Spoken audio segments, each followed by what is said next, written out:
Welcome back on the AM show. And even before we get to the Ghana National Fire Service, we're going to be contemplating unemployment among myriad other elements. Now, that is in the latest report by the Ghana Statistical Service. And close to 7.5 million persons remain employed throughout the 3 quarters out of the about 11 million persons. Now, this also indicates that across the 3 quarters, about 3.5 million persons were moving in and out of employment, depicting some vulnerability. But of key interest to us as we speak to the government statistician this morning, Professor Enim, has to do with 2 out of every 3 unemployed individuals being female. Now, what exactly is happening? We have the government statistician, Professor Enim, joining the conversation. A very good morning to you, sir. Good morning, Benjamin, and good morning to the listeners. I always say this. We are so grateful that every time we call on you, you make the time. Thank you so much for this. Now, per this latest survey that has been conducted, this latest report, what would you say are the crucial points? I mean, I've already made mention of a number of them, but in terms of the inflows and outflows of employment, basically, the numbers of people that are unemployed, what can you tell us on the back of that? Thank you, and I really appreciate the fact that you're taking the conversation beyond the rate of unemployment, the rate of employment, which has dominated our media and policy space when it comes to labor statistics. So what this report tries to do is change the narrative away from that and begin to talk about what you exactly mentioned. If we have 11 million people and we have 7.5 million people who across the 3 quarters were employed, and the 3.5 million people moving in and out of poverty is going to initiate the conversation around our stock of employment and our flow of employment. One of the things that we always talk about from a policy point of view is I'm creating X number of jobs. And if those X number of jobs leads to employment going up, the questions that we need to ask ourselves is whether the employment that we've created, can we sustain it over time, or it's just for a short period and people over 2-3 months, they move in and out of jobs. The other thing that I thought we should change the narrative and start talking about is, if you say these people are employed, what are the characteristics of their employment in terms of their likelihood of leaving employment completely and being unemployed? And how does it play out across formal and informal sectors? Then the third one is people that we say have multiple socioeconomic burdens, that is, they are not employed, they are food insecure, and they are multidimensionally poor. So these are the 3 broad areas that we want to change the narrative on labor statistics to begin to focus on as a country. And again, we want that to feed into the policy space rather than using that to assess whether we are doing well or not as a country.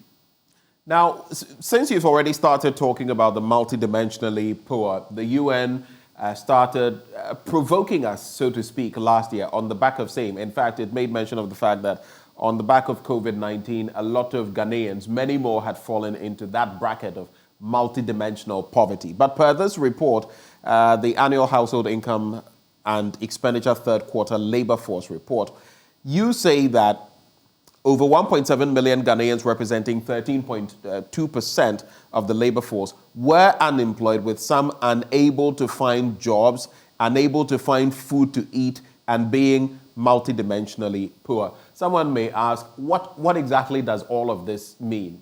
Yes, some people are not able to feed, others are unable to do other things that the employed, those in the labor force, would be able to do. But multidimensional poverty, what exactly is the breakdown, and what is the statistic for us here in Ghana? Okay, so let me look at this from how the 3 dimensions come to play. So the first thing we need to appreciate is that I could be looking for a job, I'm not getting the job. In the reference period, I didn't do any work, I don't have any work to go back to. But I could have safety nets, I could have people around me that through remittances, through transfers, they can support to ensure that I'm able to meet a 3 square meal anytime. I'm able to ensure that I'm eating healthy diets. So then I satisfy the condition of being food secure. The third dimension is that I could be out of work, I'm available for work, I'm not getting it, I'm food insecure, but I'm out of school in terms of, for instance, 2 years lagging behind the level that I'm expected to be, which is one of the 12 dimensions that we use in measuring multidimensional poverty. Another dimension that we use in measuring multidimensional poverty is whether I have access to a public service through a national health insurance. Another dimension is whether I'm living in a household that we are more than four in a room, it's overcrowded, and we are likely to have challenges when it comes to any health pandemic. So if you are going through all three, that is, you cannot find work, you are available for work, you don't have any coping strategy to ensure that you get your 3 square meal, to ensure that you eat healthy diet, you make sure that you are at the right level of schooling, you make sure that you are living conditions that would not impede on your health situation, then you are not triple burdened.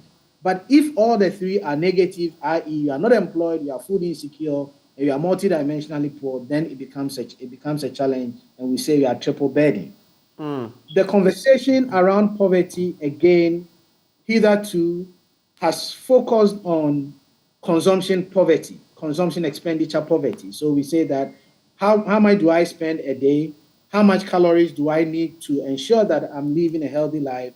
And once I'm not spending up to that amount, I'm classified as poor. And that is from a monetary point of view. In recent times, that is since the 2010 census, we've tried to increase the frequency of multidimensional poverty, which gives us poverty status from a non-monetary perspective. So from a non-monetary perspective, just like we do for the Human Development Index, we have 12 dimensions in the case of multidimensional poverty: the living conditions of people, issues around education, and issues around health. And then we've identified those 12 indicators. And then set an average threshold and say that once you are not able to meet this threshold, then you are multidimensionally poor. Benjamin, all that GSS is trying to do now is to expand the scope of statistics to get policymakers to really know the intervention that solves particular problems. Moving forward, we are going beyond the multidimensional poverty, and in our upcoming Ghana Living Standard Survey, we're going to tackle the issue of learning poverty. Benjamin, why I'm bringing this up is what you said earlier on in terms of the aftermath effect of the COVID-19 pandemic, when we had people having different experiences with learning. The experience that we saw from the 2021 population housing census, which tells us that we have educated people who cannot, what I mean by educated is people who have, for instance, finished JHS, but cannot read and write in any language with understanding. So we really need to tackle the concept of poverty from a multiple perspective, not multidimensional poverty, but from a multiple perspective, i.e. consumption expenditure, so that if the government is giving handouts to ensure that people get income to meet their caloric level, it solves the consumption expenditure. From a multidimensional poverty, if government wants to solve the issues around overcrowding, if government wants to step up health insurance to ensure that people are really using it, not in terms of people who have registered for it, we solve that problem. And then from a learning point of view, if you want to solve poverty, you can solve it based on the evidence that we're going to come up with when we do the Ghana Living Standard Survey. So that is where we are headed to as a service. Now, interestingly, on the back of multidimensional poverty, the report shows that the number of persons who were unemployed and multidimensionally poor remained at an average of about 615,000 persons. Now, this fluctuated. At a point, there was a marginal increase of about 20,000. We began the conversation, by talking about, yes, the fact that it shouldn't just be employment and unemployment figures. But we've been told time and again, sometimes buttressed with figures from the Ghana Statistical Service, that X number of persons have been employed. Recently, I heard the Vice President talking about 2 million, people who had been employed over time. When you look at these figures vis-a-vis our unemployment rate, what does it show? You were saying earlier that, of course, any gains that are made or mention of employment must be commensurable with the increment in the core number of people who have been employed. It shouldn't just be people who are employed briefly for 3 months and then they go out. What does this really mean? So thank you, Benjamin. The first thing that I talked about was a conversation around the stock of employment and the flow of employment. So we are clear in our minds the stock of employment once we do an exercise like this, and we can concretely say that at this point in time, this is the number of people who have been employed. We can create jobs and at any point in time say that at this point in time, this is the number of jobs that we've created. But anytime we create jobs, let's keep in mind that it will coincide with a time that people are exiting jobs and people are losing jobs. So you are not too clear of whether the job creation would necessarily translate into the stock of employment at any point in time. So that is the first clarity we should have. The second clarity, based on what I said earlier on, is because we followed the same people over 3 quarters, we are able to say that at any point in time when we followed people, we found out that about 11 million people at any point in time are employed. But for those that have been consistently employed across all the 3 quarters, that is the first 9 months of 2022, it was 7.5 million people who were at any point in time employed. And that is why the conversation around the flow, the transitions, the mobility is critical. So if you created jobs in the first quarter, and in the second quarter, people exited and went out of the labor force to pursue further education, which is not a bad thing, it affects your stock. But you can only track it if you do it from a flow perspective rather than a stock perspective. And this is the conversation that we say that it should be reflected in how we target the 3.5 million people, that is the difference between the 11 million and the 7.5 million people, that over a 9-month period, they move in and out of employment. And indeed, some of them left employment status, were unemployed, and went back to employment status. Interesting dynamics. And that is also buttressed by more of what you have shared with us, talking about the number of persons unemployed, food insecure, and multidimensionally poor, decreasing by 78,000. But then, that was between the first and second quarters. But then there was a rebound in the third quarter with 55,000 of an increase. We can also look at the number of unemployed persons as a component of our labor force. About 13.2% of the entire labor force across the first 3 quarters of last year. That is about 157,000 persons experiencing an unemployment spell. Maybe we can stick to this catchment period. But when you look at the last, let's say, the last year into now, Prof, what has the trend been like in terms of unemployment? Maybe we can segregate it if you can address the statistics. I'm not trying to put you on the spot. If you can, then you go ahead. Unemployment generally and youth unemployment especially. There's a reason I'm asking that. So, Benjamin, you've put to the fore a number of issues, and let me clarify them, please. So the first issue is we have an understanding of what is Ghana's unemployment rate. Ghana's unemployment rate based on the 3 quarters that we've done the analysis, has ranged between 13.4 and 13.9, which is not significantly different from what we saw in 2021 population housing census, which was also 13.4. So the unemployment rate in Ghana has hovered around 13.4 to 13.9. It doesn't change much. Indeed, it is for that reason that we say that we need to move the conversation away from what your unemployment rate is. The second point that you put across had to do with the unemployment spell. And for us at Ghana Statistical Service, this is where we want policy to target, because we can drill further down and show the characteristics of the 157,000 people that you talked about. What we meant by unemployment spell is that these 157,000 people were part of the 1.72 million people that were unemployed in the first quarter, were part of the 1.73 people who were unemployed in the second quarter, and were part of the 1.76 million people who were unemployed in the third quarter. But they consistently were unemployed across the 3 quarters. And this really affects the target of ensuring that we don't leave anyone behind, because these people are consistently left out of the labor market. The other thing that we thought this report should highlight has to do with, of the 1.76 million people who were unemployed in the first quarter, 520,000 of them gained employment in the second quarter. But in the third quarter, 110,000 of them were unemployed. So they gained employment and went back to unemployed status. And this is something that we should think about in terms of what led people to move in and out of unemployment status. In relation to the neither employed in education or training, that component also moved up from 19.7% to 25%. Benjamin, again, I think that is a misrepresentation. We need to clarify that. In the 2021 population housing census and in the first two quarters of the annual household income and expenditure survey, we put the youth unemployment figure as ranging between 18 and 19%. So you're absolutely right. Youth unemployment is 18, 19%. The neither in education, employment, and training is not youth unemployment. It is telling us that don't think about this as an intersection. Think about people who are not doing any of these three. So it's not conditioned on the fact that I'm unemployed. Let me find out whether you are not in education. Let me find out whether you are not in training. Then in that case, you would want to relate that conversation around need to unemployment. So let's treat the two statistics differently.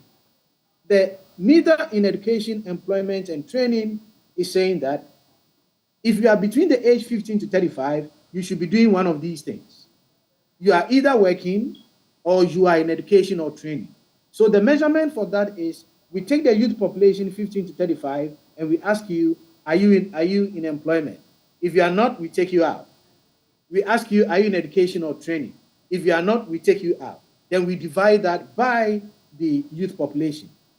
Contrary to unemployment rate, where we find out number of persons who are not working, available for working, and then divide that by those employed and those unemployed, which is the labor force. So these are two different statistics. Having said that, it is important to have a conversation around the 25% because it is striking. And you ask yourself, if they are not doing any of these, what are they potentially doing? We didn't get a chance to drill down on that, but what we've done with the data to guide policy makers is that how best can you solve this problem of 25%, which is equivalent of 2.5 million persons? So it's even higher than the 1.76 persons that we say they are unemployed. So among our youth 15 to 35, we have 2.5 million of them who are neither in education, employment, or training. So we look at that analysis and say that how does it vary for each of the single years? That is, at age 15, what do you see? At age 16, what do you see? Right down to age 35. And then tell government that if you target this particular age, you are going to get the maximum returns. So we do that and we realize that the number of people who are not in education, employment, and training reduces by age, but it peaks at the age of 21. So if you really want to address the issue of neither in employment, education, or training, target persons at age 21.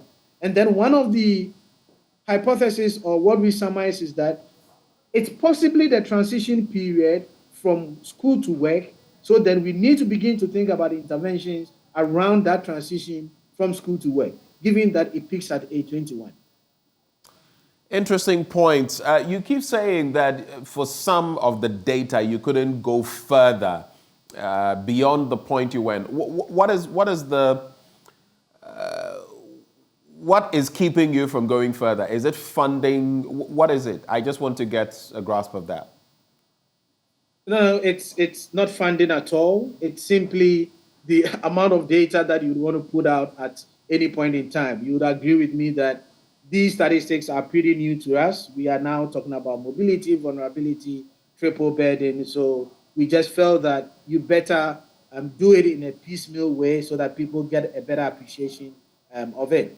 We, as you realize, for the 2021 population housing census, we did a general report and then we started doing thematic briefs. So this is exactly what we're going to do with the annual household income and expenditure survey. We're going to bring academics on board so that we can look at the analysis beyond what we've done, which is simply looking at only two variables at any point in time. So there's real scope. And also we are asking policymakers to bring us to the table and tell us exactly the kind of analysis that they want so that we can drill down and get the data for them. So there's still scope for us to do that. It has nothing to do with funding at this stage. Let's take a look at this very worrying statistic and do confirm whether we got this one right. 2 out of every 3 unemployed individuals are female. Now, that would show that if whatever the pool may be, it means about what, 66% of that would be female. And our population, over 50% is female, according to the last population and housing census. I found that very worrying. What are the real dynamics in there? So let's get the numbers right. I mean, you got it right, but I just want to go into the specifics. So as you rightly said, during the third quarter, we identified 1.76 persons who were million persons who were unemployed. 1.76 million persons who were unemployed. And out of this, we had 1.17 of them being females, which if you do the simple math, it takes you to the 66-67%, which is giving unemployment in Ghana a female face. The immediate observation that we've made is look at the people who are employed, that is the females who are employed, and look at the kinds of jobs that they are doing. And yesterday during the release, we talked about the vulnerable employment. So we did two things. Look at vulnerable employment from the perspective of people who are self-employed without employees and people who are contributing to family work. And we identified a 21 percentage point between females and males. So from the perspective of the kind of work that females are doing, it's more vulnerable in the sense that they are doing more of non-agric self-employed work without employees, and they are contributing to family work. So this is the kind of job that they are doing. Then the second thing that we look at is the movement of people in employment and out of employment. So we took the first quarter data and looked at people who were employed in the first quarter, and took the third quarter data and look at people who were unemployed in the third quarter. And then we said that if you were unemployed in the third quarter, let us look at the kind of work that you were doing in the first quarter. And we identified that, again, most of the work that those who were unemployed in the third quarter, they did in the first quarter were jobs that I talked about earlier on. They were self-employed, non-agric persons without employees, and they were also contributing family workers. And then these people quickly moved out of employment between the first quarter and the third quarter. So in the third quarter, they became unemployed, while in the first quarter, they were employed. And we see females dominating this group of people relative to males. How worrying a statistic is that for our developmental purposes? Looking at the fact that, well, the females are more than the males. I don't know what the real dynamics are in terms of the labor force proper and how many females are in there. But when you look at the dynamics, if 2/3 of them are female, what are the implications? So let me tackle this from two perspectives. One is the opportunity for us to drill down to say that, okay, for the females that we've identified, where are they and whether they are dominating our informal space or whether they are dominating our services space. And these are further analysis that we've done in the report that we released yesterday, but did not necessarily do it by sex. So you don't find it in the report.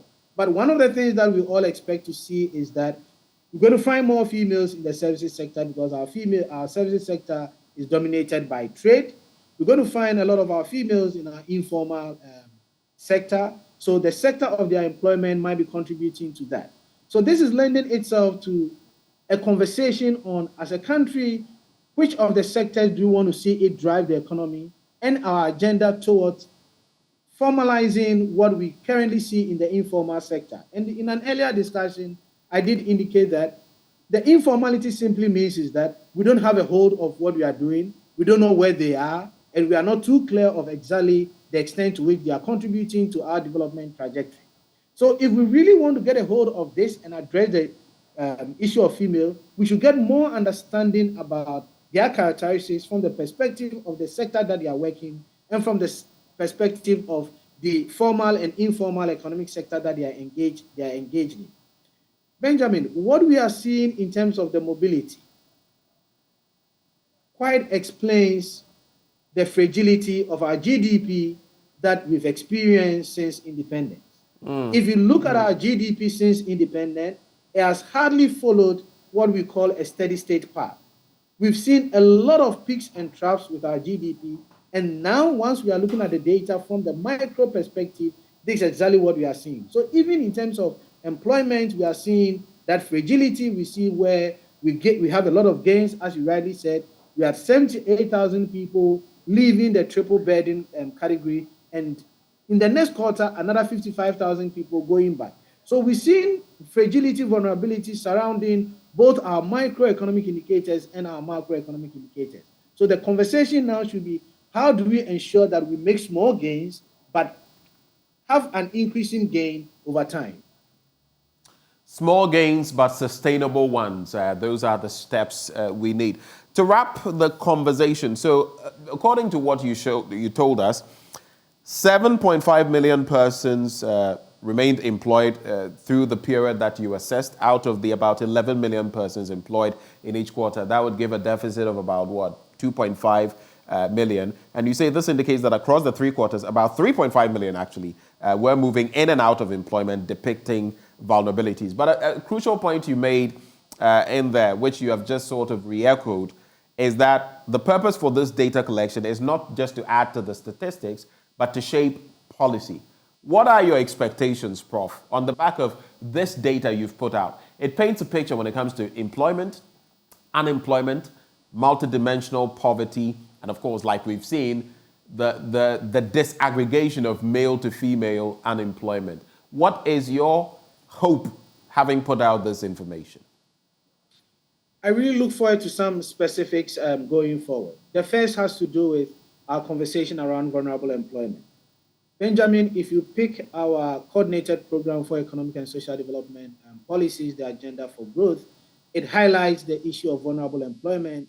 It has a table, a figure, in the document which points to vulnerable employment as far back as 2013, putting a figure of 2/3 of employment that are vulnerable, which has not changed 10 years on. So going forward, one of the specific things that I want to see in our policy document is, how do we, as I said earlier on, make an attempt to reduce these 2/3 and consistently have a downward trend with vulnerable employment. The second specific that I wish to see going forward is our upcoming development agenda should clearly talk about issues of labor mobility, which is completely missing in the existing or the just run out development agenda. Because if you really want to transform an economy, you need to track people that are being absorbed by the different sectors. You need to track people that are being moved in and out. So the conversation around labor mobility is hardly seen on the table for policy discussions. And going forward, I'm hoping that with these statistics that we've provided, that is, for instance, the 157,000 people that permanently remained unemployment, government will say that we want to have this. Services sector absorbing about 57.7% of those who were employed in the first quarter, but in the second and third quarters, they remain unemployed. We want to look at this. Seeing a lot more people transitioning out of the industry sector is clearly stated as a statistical target, and as a country, we want to see a change on that. And then the third dimension is the issue of persons that have multiple socioeconomic challenges. Again, if you take any of our development policies plans, you would hardly will see this number of 384,000 people who were triple burdened. The number reduced and the number went up. So we've given government baseline statistics, and we are hoping that this will be reflected as baseline figures in our in our development plans and strategies, and then going forward having targets on how and the extent to which we are going to reduce it. And speaking of targets, I also recall those in the 21 age bracket and how crucial they are to our future developments, especially those who may not be in employment and may not be in school. But what are your final words for us, Professor Hadim, right before we cap off the conversation? We need to sustain this conversation. As I keep saying, Ghana should be a statistical community. This is the only instance where we don't look at statistics. And Benjamin, sorry, I'm repeating this, and I'll continue to repeat it until we see that change. We need to engage statistics as an input rather than engaging statistics as an output. We really need to use statistics to underscore our development plan so that at any point in time, if you're having a conversation on health, the first thing, Benjamin, you will call for is let's look at a medium-term health policy document. And let's look at the extent to which we've achieved that. If you're looking at something on education, let's call for the education strategy document. Once you get that, you tend to the appendix where we have all the statistical targets. And let's begin to ask ourselves, what have we achieved? What have we not achieved? As we speak, we are not too clear on the SDGs that we can achieve and those that we cannot achieve. What we keep tracking is the number of SDGs that we are tracking. So to make Ghana a statistical community, my final word is that we need to sustain this conversation, and I'm always appreciative to the media coming on board, better understand what we do at GSS, and bring policymakers closer to us. Prof, we're grateful, immensely grateful one more time that you've taken a chunk of your morning to answer these questions and to educate all of us basically on this latest report. We're grateful, sir. Pleasure. Thank you. And that is Professor Samuel Kobina Enim. He is the government statistician, letting us in on the latest dynamics as far as the 2022 annual household income and expenditure third quarter labor force report is concerned. Some interesting details in there. If you can grab a copy, you might want to read that as well. We're going to take a bit of a breather now. When we return on the AM show, there's a lot more coming your way. We still have to interrogate what has been happening in the Ghana Fire Service, and as they mark 60 years, what the latest developments are, what we can expect from that outfit moving forward. All of that still to come on the AM show.